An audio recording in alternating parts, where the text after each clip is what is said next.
முருகன் பக்தர்கள் அனைவருக்கும் அன்பு வணக்கங்கள். என் அன்பு குழந்தையே, நீ உயிராக நேசிக்கும் ஒரு உறவு பற்றிய முக்கியமான விஷயத்தை தான் உன்னிடம் நான் சேர்க்க வந்து உள்ளேன் தங்கமே. நீ என்ன நினைத்து உள்ளாய்? நீ மட்டும்தான் அவரை நினைக்கின்றாய். அவர் என்னை நினைப்பாரா என்ற சந்தேகத்துடனே உன் மனதில் நீ வைத்திருக்கின்றாய். ஆனால் அது நிச்சயம் அப்படி அல்ல. அவரும் உன்னை பற்றித்தான் நினைக்கின்றார். இப்பொழுது பிரிந்து தூரமாக வந்து விட்டோமோ, அவர் என்னை விட்டு எப்படி இருப்பார்? அதேபோல் பல யோசனைகள் அவர்களுக்குள்ளும் இருந்து கொண்டே தான் இருக்கின்றது. உன் மீது பாசம் இல்லாமல் உன்னை விட்டு சென்ற உனக்கானவர் மீண்டும் உன்னையே தேடி வரப்போகின்றார்.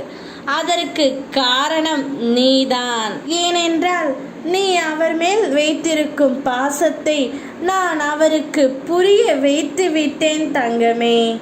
இனி உன்னுடைய வாழ்க்கையில் நிம்மதி, வெற்றி, சந்தோஷம் என எல்லாம் உனக்கு இனிமேல் தென்றலாய் வந்து வீசப் போகின்றது.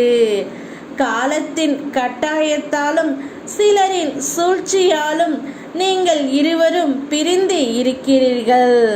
உன்னவர் உன்னை வேண்டாம் என்று விலகி இருந்தார். ஆனால் இப்பொழுது நீதான் வேண்டும், உன்னோடு தான் சேர்ந்து வாழ்வேன் என்ற முடிவை அவர் எடுத்து விட்டார். அதனால் அவர் தானாகவே மனம் திருந்தி உன்னை தேடியும் நாடியும் வரப்போகின்றார். இப்படியே வாழ்க்கை போய்விடுமா என்று பயம் கொள்ளாதே. அனைத்தையும் முறியடித்து உங்கள் இருவரையும் நான் சேர்த்து வைக்கத்தான் போகின்றேன். அப்பா, உங்கள் இருவர் வாழ்க்கையிலும் தீப ஒளி ஏற்றுவேன்.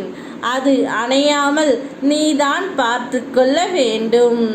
மகிழ்ச்சியாக இரு. யாம் இருக்க பயமேன். ஓ முருகா.